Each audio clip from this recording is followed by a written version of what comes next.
It's over. Donald Trump has won the Republican primary. And this article from the Wall Street Journal basically proves it. Trump challengers are begging for money. Big donors aren't giving it.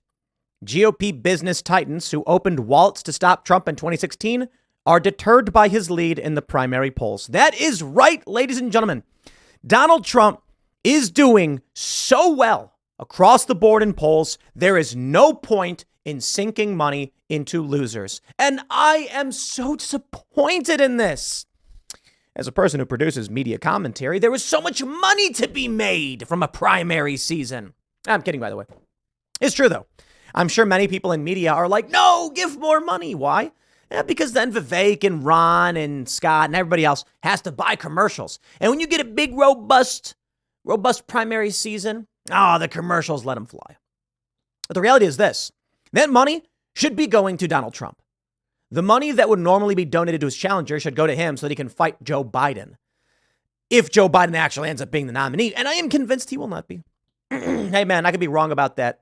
I'm probably wrong about that, but I just feel in my heart of hearts it ain't going to be Joe Biden, because how could it be? How could it be? Especially with him flying to Israel tomorrow, man. I hope everything's all right. The Wall Street Journal reports billionaire business leaders Paul Singer, Ken Griffin, Joe Ricketts, and Steven Schwartzman blew through tens of millions of dollars trying to topple Trump in 2016.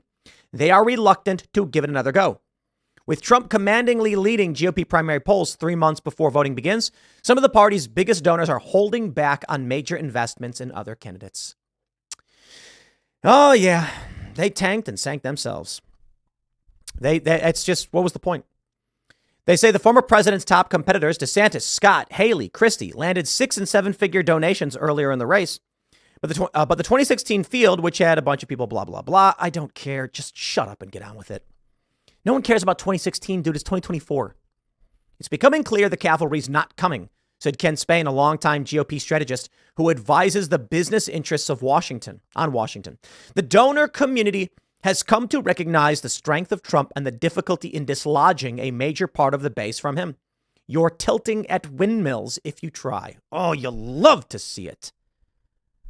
Rob Collins, who co-chairs a super PAC supporting Tim Scott, wrote in a new memo to donors that it was making a move that would be obvious in the business world by canceling much of its planned advertising this fall. This electorate is locked up, he wrote, according to a copy of the document reviewed by the Wall Street Journal. Those who oppose Trump would be wasting money until the field thins. Fundraising reports filed over the weekend show how crucial outside groups would be to defeating Trump in the primary. Fueled heavily by small donors, Trump's campaign raised about $25 million from July to September, while DeSantis raised $11 million. Anyone can give a maximum of $3,300 for the primary to the candidate's campaign accounts, while wealthy donors could pour millions of dollars into these super PACs. One person who works closely with several donors in the financial industry predicted that big GOP money would largely be absent from the presidential race and instead flow toward an effort to win Republican control of the Senate. Another person said large contributors are despondent and resigned to Trump's expected GOP primary victory. Oh, you love to see it. The rhinos, the whiny babies. Oh, too bad. You ain't getting what you want. And you're going to take what we have to offer, ladies and gentlemen, from the latest polls at 538. Here we go. Morning Consult has DeSantis losing to Biden by 3 points. And Trump losing by 2 points. Okay. In both circumstances in that poll, Trump loses, or the Republicans lose, but at least Trump is beating Ron DeSantis, I guess. Daily Mail, Trump is up 1. Telegraph, Trump is up 2 or tied, 2 different polls. Fox News has 1 poll with a tie, 1 with Trump up 2, Haley up 4, and DeSantis up 2, 1 showing Biden up 1. We have another poll from the Telegraph showing, Biden beating Trump by 1. However, I'm sorry. I got to make sure I read the states on these because they're not all. The Telegraph showing Trump winning, that's Michigan. Dude, that's massive. Michigan.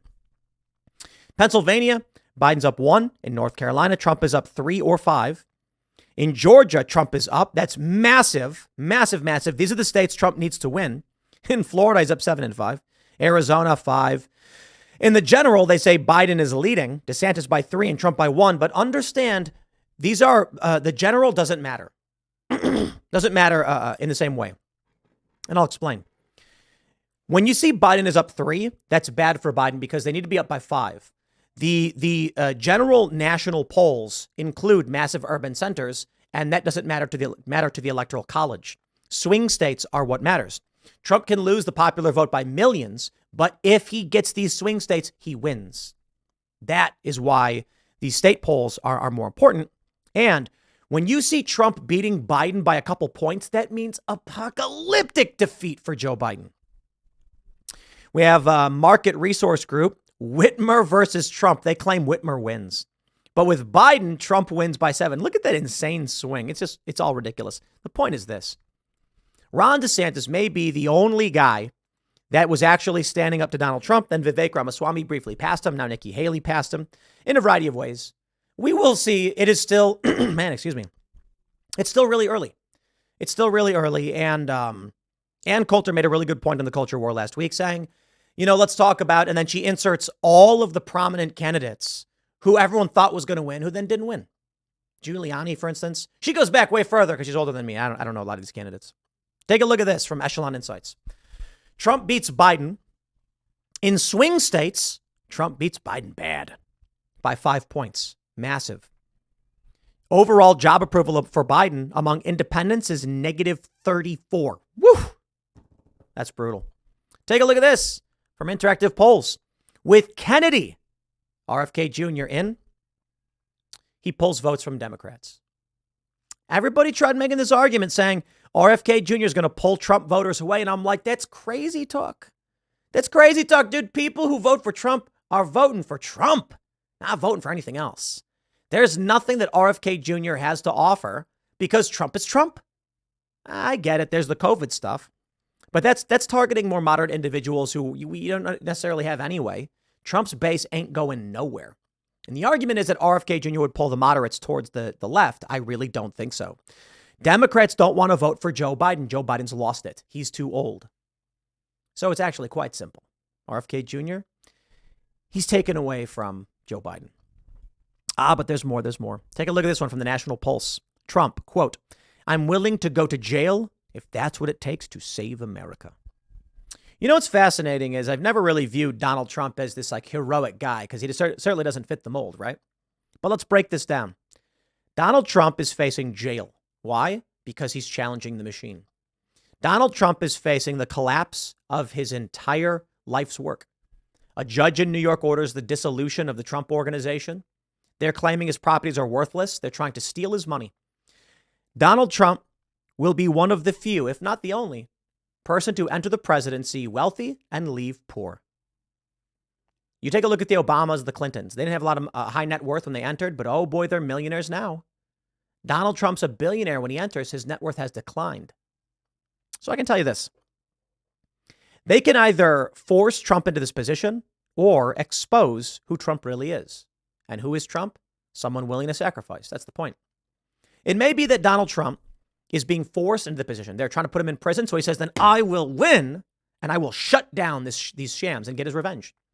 It may be that by attacking him, he is showing that he's willing to step up and risk going to jail or being bankrupted by a corrupt machine to fight for this country. Either way, they're going to get a fistful of comeuppance should Donald Trump win. That's why a lot of people think he can't. They're like, they'll never let him win. Yeah, but look, I don't have those biases. I certainly think it will be difficult for Donald Trump. I certainly think it'll be difficult for all of us who want to support him and see him win. But the idea that he can't win is nonsense. If anything, he's the only guy who can. Joe Biden's floundering. They're going to have to replace him. That's why I can't see him being the nominee. And they can bring in Newsom, but I don't see Newsom doing all that well. They really have got nothing going for him. And right now you've got a Donald Trump who says he'll go to jail if that's what it takes. Maybe it's because he knows they're going to try and lock him up so he has to win.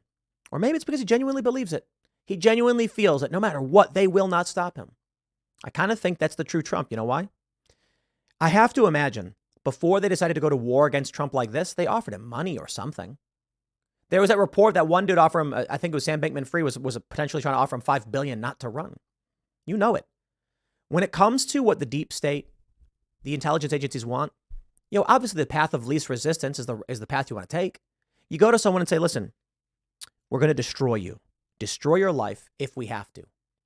That's going to cost a lot of time and energy, and it's going to be frustrating. Or we can give you $5 billion. Take that $5 billion and live like a king. Just don't F with us. You have to imagine Trump got some kind of offer like that.